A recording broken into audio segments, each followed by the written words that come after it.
hari Jumat, saya Karus. Ingat hari? Ya, hari ini hari Jumat tuh, ingat banget ya. Tetap semangat untuk menemani Anda di acara Rumpi No Secret. Dan ini pojok sana juga sudah semangat ya. Jadi hari ini kita akan memanasan dulu seperti biasanya ke pojokan, membahas berita-berita yang hot yang menjadi highlight kita, baik yang datang dari dunia nyata maupun dari dunia maya. Ini datang dari dunia maya karena kita nggak tahu nyatanya gimana gitu ya Kak.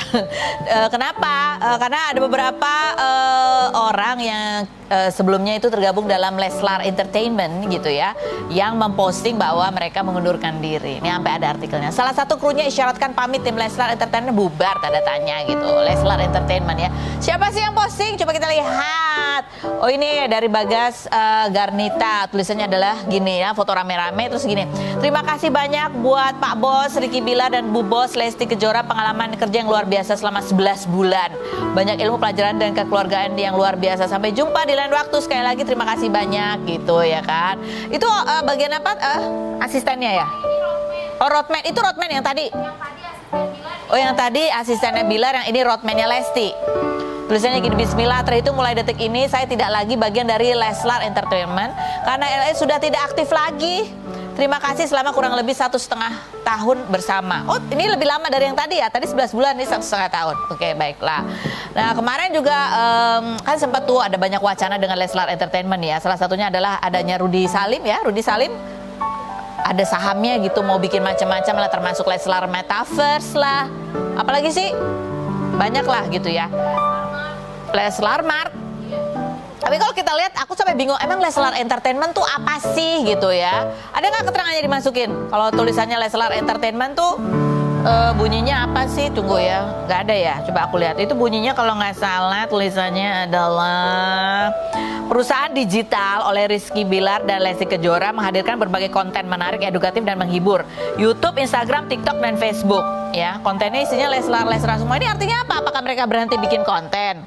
Atau emang nggak di bawah naungan Leslar Entertainment tapi mereka tetap bikin konten gitu ya kan? Yang mana nih gitu, Leslar Entertainment. Oh, terus ada 3 orang nih. Satu lagi siapa emang? Ada Rizky Bilar, Rudy Salim. Press conference launching product of Leslar Metaverse itu tadinya ya. Tapi Rudy Salimnya sih setelah kejadian yang kemarin laporan dugaan KDRT itu, Rudy Salim sempat diwawancara sama Mary Riana gitu. Dia bilang dia pusing juga. Jadi sehingga ada beberapa project di bawah bendera Leslar Entertainment itu yang tertunda. Coba seperti apa kita lihat ya berikut. Kayaknya itu yang tertunda, yang itu. Harusnya sih YouTube-nya masih ada ya, tapi udah terakhir sebulan belum ada konten lagi ya. Iya kan? Bikin dong. Kok bikin dong? Daripada tetangga yang bikin, mendingan bikin sendiri, ya nggak sih? Komentar netizen coba kita lihat ya. Kok pada nanya ini kenapa? Ya karena Bilar udah nggak jadi artis, ya otomatis nggak butuh lagi asisten, katanya gitu. Mungkin diberhentikan dulu dalam waktu yang tidak tentu. Kan belum siap mereka bikin konten, mereka mau menata hidup dulu daripada ngegaji tapi belum ada kerjaan, kan mending diistirahatkan dulu. Nanti nunggu proyek lain setelah semuanya aman, tentram, sentosa gitu. Ada lagi ya, mana? Mungkin Leslar vakum dulu dari konten YouTube. Kak Bilar fokus ke bisnis, Dede di TV. Doa terbaik aja buat kalian semua, semoga ke depan bisa menghibur. Tapi tadi yang pamit itu kan roadman-nya. Iya. Ini mendingan kita tanya deh sama orangnya, teleponnya berapa sih? Ya, aku yang hubungin ya. Ya kalau menurut aku ya, kan ini yang holdingnya Leslar Entertainment kan holding tadi katanya Rudy Salim kan membawahi banyak rencana gitu ke depannya. Mungkin konten itu adalah salah satunya. Tapi kan bukan berarti konten ini harus berada di Leslar Entertainment untuk bisa jalan. Kalau lihat Lesti harusnya pasti nyanyi dong. Iya kan? Roadman-nya kan bilang cuma nggak dibawa Leslar Entertainment, bukan dia nggak lagi sama Lesti. Itu nggak? Iya nggak sih? Oke, baiklah, itu hanya menurut aku. Tapi ya kalau nggak mau ngomong konten, mendingan bikin konten deh. Kalau nggak dikontenin tetangganya. Ini yang lagi rame kemarin ya, viral. Ibu-ibu di kompleks, sekitar kompleksnya Rizky Bilar ngomel gara-gara dia kasih tahu tuh kan nih makanya ini komplek, gonjalan apa? Jangan ngebut gitu. Kayaknya nggak tahu siapa yang nyetir mobilnya Bilar itu. Dianggap masuk dalam kompleks dengan kecepatan melebihi kecepatan yang seharusnya gitu ya. Kita lihat yang berikut ini, yang videonya aduh. Emang harus baik-baik kita sama tetangga ya. Yang berikut coba kita lihat komentar netizen. Lagian itu cuma bentaran loh, si sopir ngebut langsung ditegur sama Lesti Bilarnya.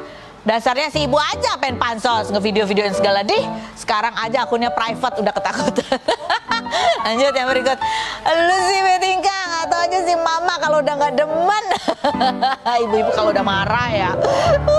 Salah. Dah lah Bilar, udah nggak disukain sama semua orang. Nafas aja juga salah katanya gitu ya. Emang ya akunnya ibu-ibu itu, ibu-ibu juga nggak tahu tuh ya kan. Ibu-ibu mungkin maksudnya baik ya kan. Tapi ibu nggak tahu bahwa keviralan itu ada dua mata pisau ya, tajam dan tumpul ya.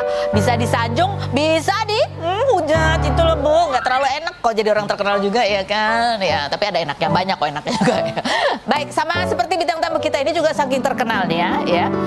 Ketika ada orang melihat perubahannya di televisi begitu atau di media sosialnya, orang lalu bertanya-tanya dan curiga. Kayak gitu tadi tuh, curiga ya kan.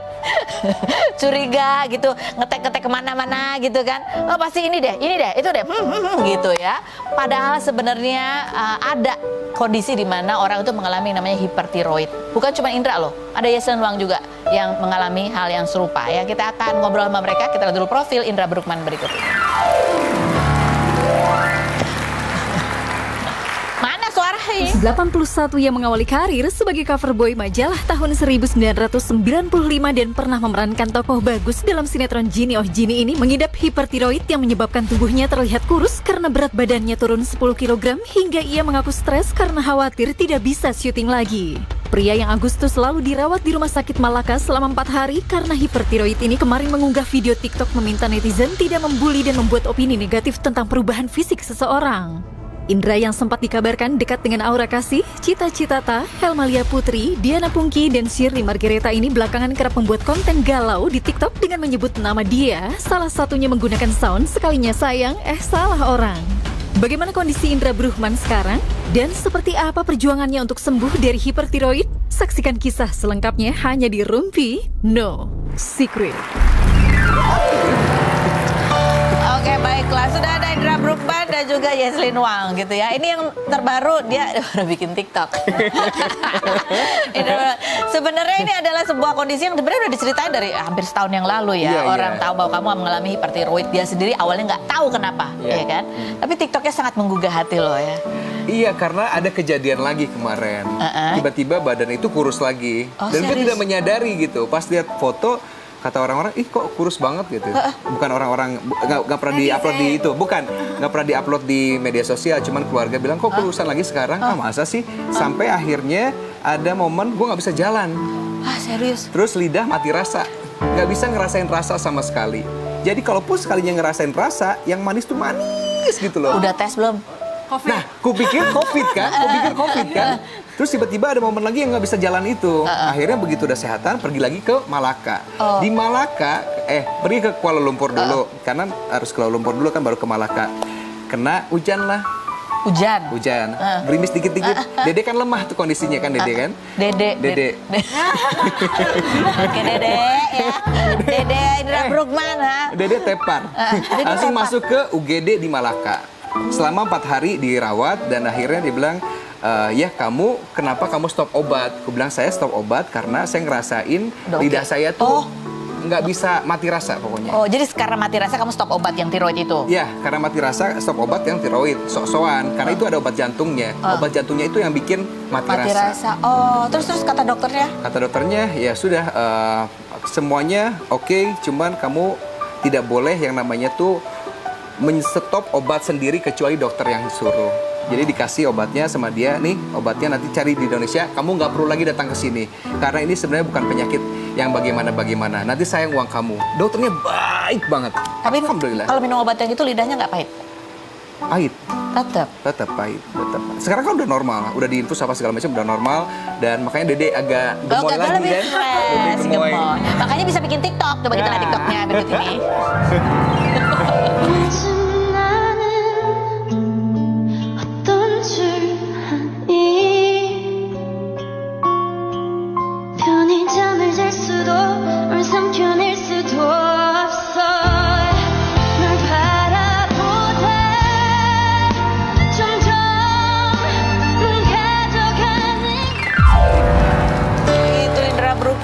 Coba kita lihat dapat sih komentar netizen apa? Kan tadi dibilang makanya jangan suka menghakimi orang kalau nggak tahu, menduga-duga. Kamu gini ya, kamu gitu ya? Iya, itu yang paling berat itu di situ. Kok kurus banget bang, kayak kakek-kakek jadinya terlalu kurus bang, gitu ya.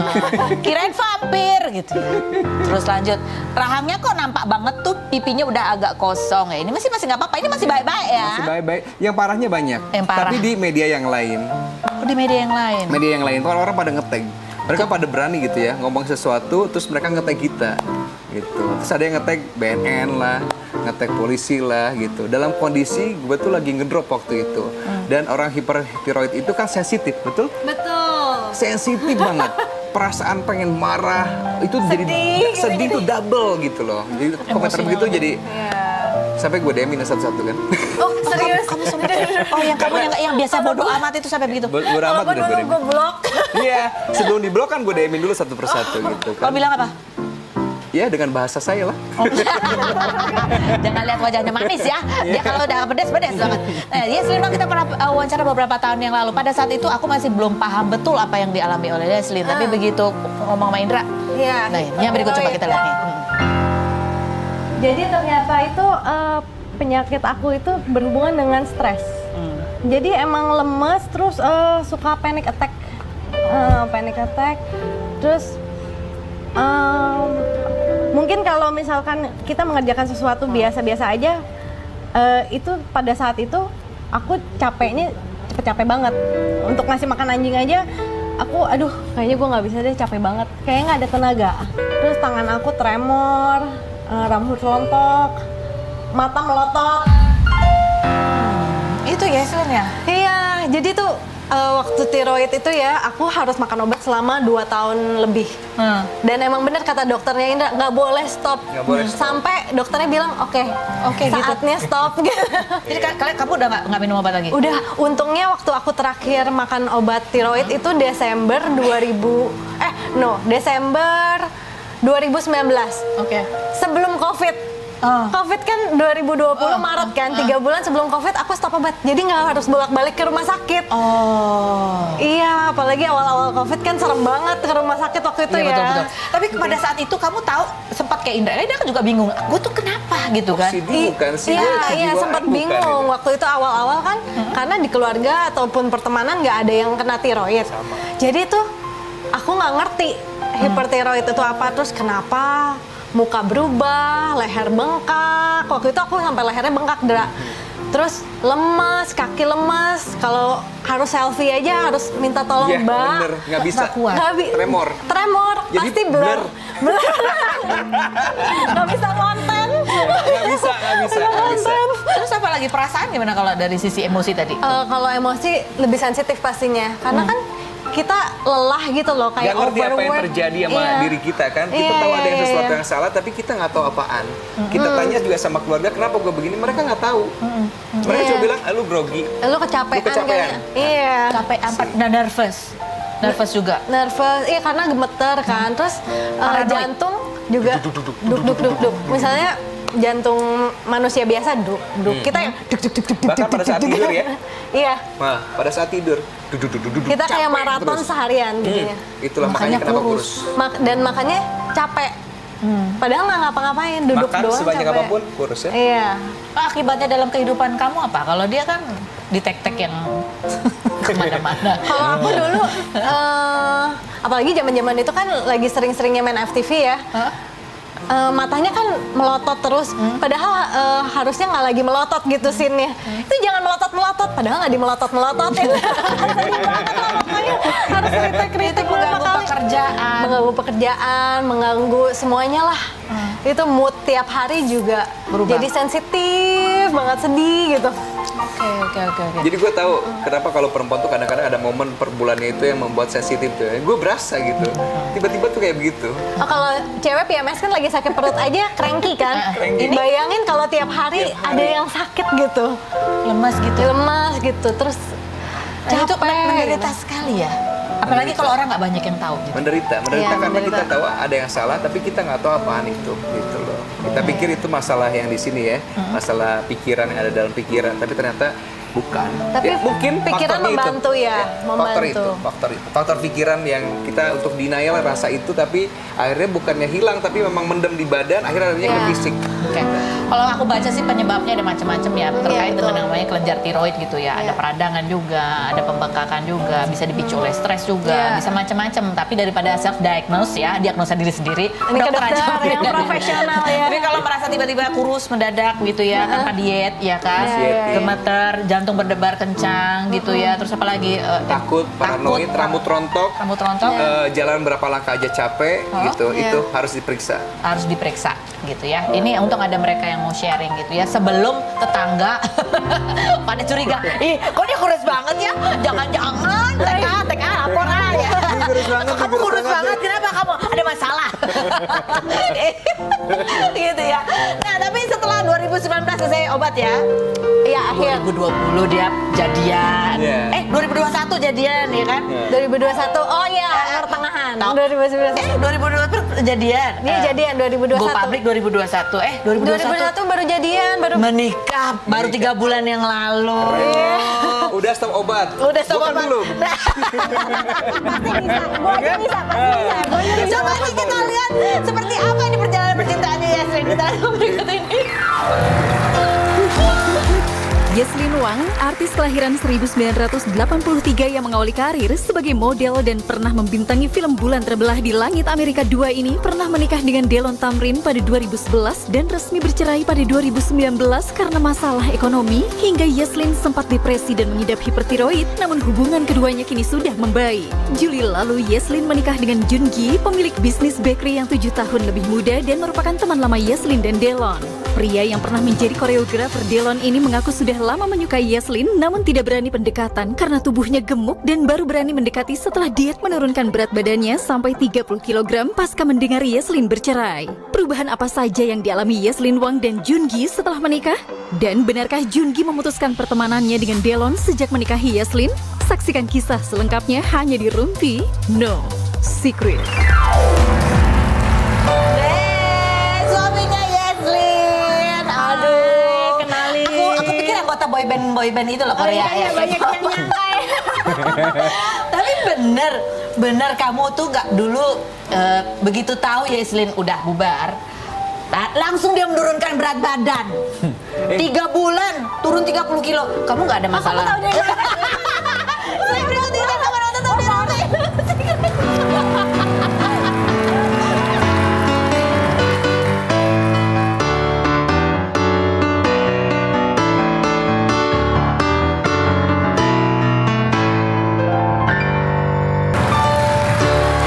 Baik, sudah bersama Yaslin Wang dan suaminya. Ini mereka baru menikah 3 bulan ya di Bali. Tapi katanya mau low key aja gitu ya, nggak terlalu gimana gitu ya. Ya, udah pengen ini aja lah, santai-santai aja. Santai-santai aja, nggak mau hingar-bingar ya. Tapi kita mau lihat seperti apa sih suasana pernikahan Yaslin dan Gi berikut ini. Gemes ya kan. Bagaimana nih ceritanya ya? Mereka tuh dulu pernah kerja sama bareng ya. Kamu koreografer gitu Iya, kan? dulu. Pernah nge-koreoin Delon ya kan? Iya, Yaslin juga, iya. Yaslin juga. Kita kan temenannya udah lama, Iya, 10 iya. tahun. 10 tahun itu udah naksir ya waktu itu ya? Belum. Mau bohong. Belum. Tapi benar, setelah tahu Yaslin udah single lagi, langsung kamu menurunkan berat badan. Ada di TikTok kamu, ada TikToknya? Hah? Ada Fotonya, before after. Bukannya ada TikToknya? Kenapa nggak TikToknya tuh naikin? Orang dia bilang, TikTok tuh ya kan, dari gini ya. Dalam iya, waktu dulu 3 bulan katanya turun menjadi begini. Aku nggak percaya. Maksudnya cuma 3 bulan? Benar. Ini 3 bulan Kamu intermittent fasting? intermittent fasting, terus makannya juga kayak no carbs. Jadi waktu itu cuman Keto ya? keto. Tapi bener-bener harus tanya dokternya dulu. Oh, ya? Boleh nggak ikutan diet ini karena bener-bener Disesuaikan sama badan ya? sehari sekali doang makannya jangan udah gitu. Oke. Terus Sama olahraga. Olahraga. Nah dia emang bisa nari ya, bisa dance tuh ballroom bisa ya. Semua Korea dance bisa, semua dance iya. bisa. Tapi dia pengusaha ya, Nah, iya. pengusaha bakery. Iya. Atau ada lagi yang lain selain itu? Kan dia tahu banyak. Lagi starting. Oh, lagi starting. Iya. Lulusnya tapi psikologi. Iya. Dibacain semua ya. Ini lebih daripada wartawan nih tau. Nggak, tapi benar. Kamu gara-gara mau deketin Yesrin, kamu turunin berat badan sampai 30 kilo. Itu jadi salah satu motivasi gitu. Jujur. Untuk diri sendiri. Ada ya sebagai cowok ada. Karena sampai hari ini juga dia juga sering cerita ke teman-temannya gitu.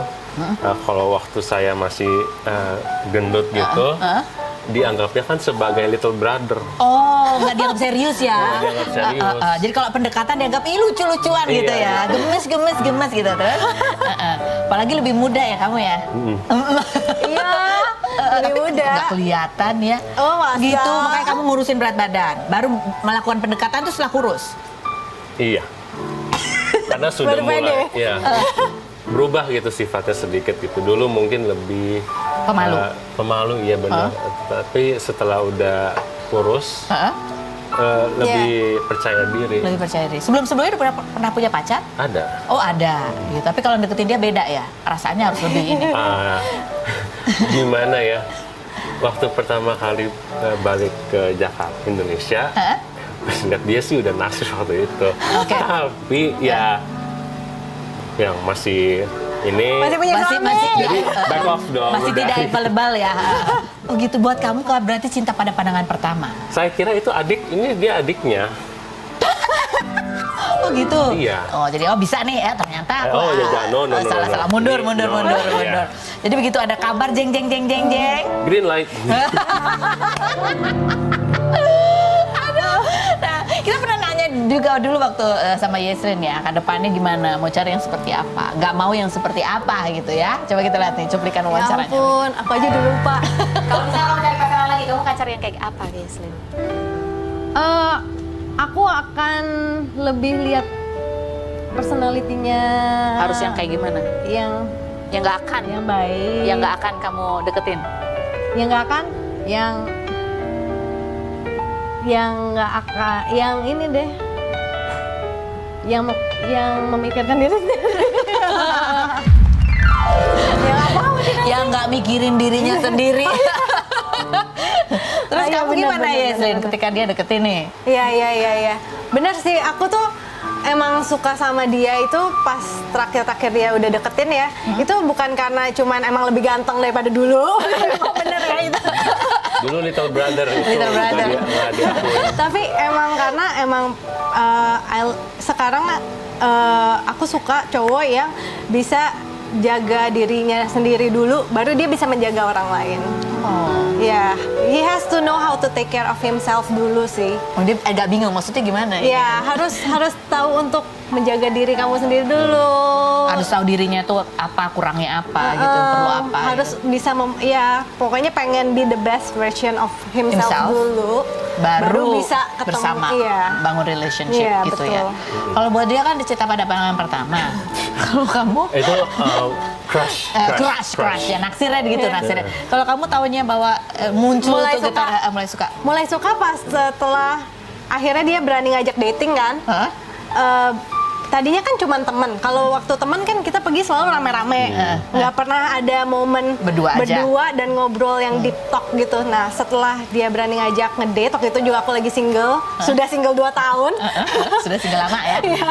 Terus ajak ngedate, ya udahlah, why not gitu kan. Toh pergi doang ngobrol berduaan gitu. Kok ternyata interestnya sama. Yang nggak pernah diobrolin sebagai teman gitu. Kok interestnya sama. Mulai ada percikan-percikan. Kayaknya lucu juga ya. Gitu. Kok dia nggak WhatsApp sih gitu ya mulai gitu ya. Gitu-gitu. Ternyata ya value-value-nya juga banyak yang mirip gitu. Apa yang kita value in life tuh mirip-mirip gitu. Kamu sempat ini nggak? Oh dia lebih muda nih, little brother. Terus sempat jadi kan aku udah mengalami perceraian dan segala macam gitu. Jadi aku kalau in a relationship pun maunya kan yang serius, nggak pengen main-main gitu. Jadi waktu dia ngajak ngedate tuh sempat mikir, ini Dia serius nggak sih? Masih jauh nih gitu ya? Gue waste time nggak sih kalau dia masih pengen yang main-main, hore-hore, kayaknya gue juga udah nggak ada tenaga untuk hore-hore gitu. Iya, jadi sempat kepikiran begitu, tapi teman-teman dekat aku juga ngomong kayaknya dia bukan tipe yang kayak gitu deh, dari dulu juga bukan tipe yang kayak gitu gitu. Cuma setahun loh. Iya. Kan padahal kamu kan masih muda. Emang kamu serius apa diancam sama dia? Serius. Dia ajak nikah dia loh. Ajak nikah tanpa pakai ancaman ya. Saya. Jadi kamu awal crush gitu, naksir lah. Iya. Apa yang kamu lihat dari Yasmin pada saat pertama kali ketemu? Dari sisi penampilannya tipe kamu banget gitu. Kayak kecil terus lucu gitu ngeliatnya dulu. Terus? Terus ya kayaknya kayak apa ya? Apa rasa apa? Ada rasa apa? Anget gitu. Hangat di hati gitu perasaannya. Iya kayak is that the word? Friendly mungkin. Warm. Warm aja sih ya. Rasa kamu hangat, kayak akrab gitu, kayak Tapi ini baru ya pertama kali ketemu kan gitu. Ya, saya rasanya ya ini kayaknya warm gitu orangnya gitu. Emang orangnya kan gitu. gitu. Jadi kamu kan rasa kayak familiar aja gitu sama dia. Nyaman. Iya. Kayak gak lebih langsung akrab gitu ya. Apalagi dia lucu. Akrabnya lately lah ya. Waktu itu belum akrab-akrab amat. Belum soalnya kayak mungkin kita Cuman acquaintance kan, teman kerja. Teman kerja, kalau ada kerjaan oke gitu. Sementara kamu ngeliat dia dulu awal-awal Little brother. Dia tuh lucu dulu, gemuk, terus suka joget kan dung gitu. Kayak beruang gitu. nanti kita lihat dia beneran bisa joget nggak sih? Iya. Udah lama. Oke, sekarang ini ada kartu-kartu, ada telunjuk dulunya. Kita mau nanya siapa yang di antara kalian. Selain berikut ini jangan kemana-mana, tetap di Rumpi. Nggak usah.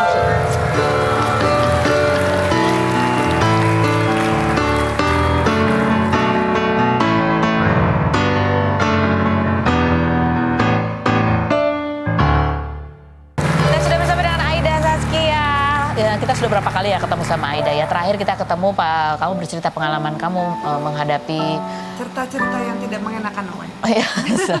Sakit kamu gimana? Kan terakhir Bapak masih menjalani pengobatan kanker. 26 kemarin sudah ketemu dokternya di Rumah Sakit Fatmawati dan hasilnya sangat-sangat mengecewakan sih karena kan sempat di stop kemoterapinya. Dikira tuh rambutku sudah mulai agak tumbuh gitu loh. Dikira sudah tidak perlu kemoterapi lagi, tapi ternyata harus lanjut kemoterapi, terus juga harus menjalankan radiasi dan juga minum obat selama seumur hidup. Minum obatnya seumur hidup. Berapa seri radiasi sama kemonya? Belum tahu. Belum tahu. Tapi masih harus lanjut Masih pengobatannya. Oke. Dan di tengah-tengah itu ada lagi nih bahwa ada kasus hukum ya yang kamu hadapi ya, saling melaporkan sebetulnya. Kamu dilaporkan atau kamu melaporkan juga? Saya melaporkan duluan gitu loh. Kamu Terus melaporkan? setelah aku melapor ternyata Kamu juga dilaporkan? dia melapor juga. Jadi ini adalah saling lapor gitu ya, dugaan kekerasan. Tapi yang kalian ya maksudnya ini yang berseteru atau bermasalah hukum dengan kamu itu kan sebenarnya adalah teman kamu yang sering nganterin kamu ke sini kan, yang sering sama anak kamu juga gitu. Sahabat aku, orang yang dipercaya oleh keluarga, Biarin aja. yang dipercaya oleh keluarga untuk menjaga aku, mendampingi aku saat pengobatan. Pokoknya teman berbagi lah gitu loh. Tapi ternyata dia sendiri yang mengecewakan dengan bisa dibilang menganiaya aku, dan ini bukan kejadian pertama tapi sudah beberapa kali gitu. Dan cuman bodohnya aku ini adalah selalu melihat sekecil apapun itu, setiap kebaikan orang aku selalu melihat dan memperhitungkan itu gitu loh. Jadi setiap dia berbuat kasar gitu loh, aku berusaha untuk melihat kebaikan dia minta maaf, aku maafkan, tapi terulang lagi. Jadi berapa tahun total kamu sudah bersama atau kenal dia? Barangnya 1 tahun setengah berarti. Oh, 1 tahun setengah. Barangnya. Kenalnya dari 1 tahun setengah itu? Kenalnya waktu aku sudah lama banget sih. Aku kan punya IO dan sekolah DJ kan. Dan dia itu sudah dekat dengan anak didik saya. Itu sekitar dari perceraian dengan suami saya yang pertama. Jadi udah lama banget dong. Udah lama banget. Tapi baru intens sama kamu 1 tahun. Semenjak saya sakit itu. Sehingga terjadi sebenarnya apa sih, kenapa? Apakah itu sebuah reaksi kalian sebenarnya memang saling kalau lagi berkonflik memang begitu gitu, atau ada pemicu yang betul-betul yang memulai adalah salah satu dari kalian? Aku punya sahabat yang memang dekat sekali, yaitu ya saudara F lah bisa dibilang. Dia mempunyai istri, saudara V, dan mereka berseteru, aku selalu menjadi penengah mereka. Setelah itu tiba-tiba aku ini kan ke siapapun itu selalu bilang sayang gitu loh.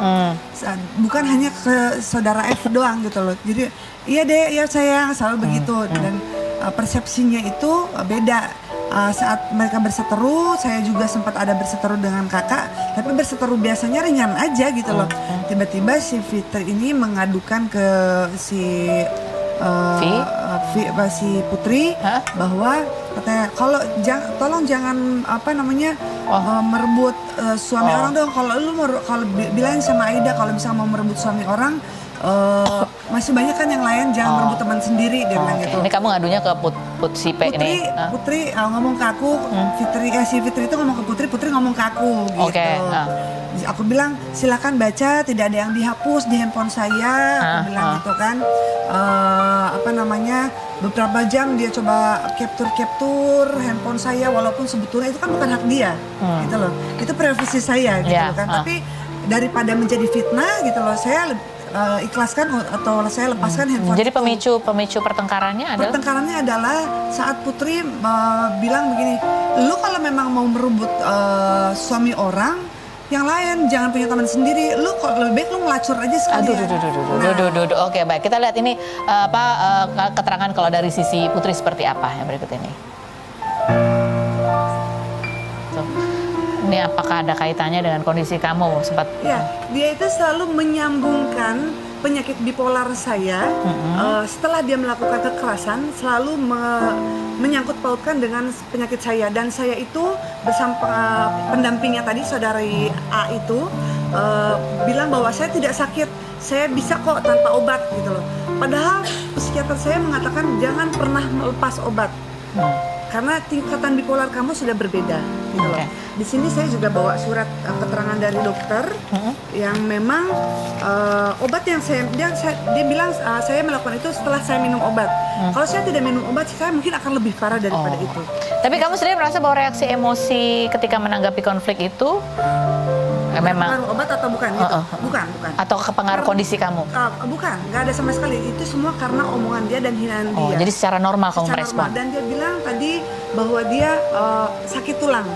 Tulang saya sakit. Dia menuduh bahwa saya melukai tulang dia. Saya bisa antar teman-teman dia ataupun siapapun ke dokter bahwa fisioterapinya, bahwa dia itu memang sudah lama bertahun-tahun mengidap scoliosis. Kita akan kembali lagi, tetap di Rumpi.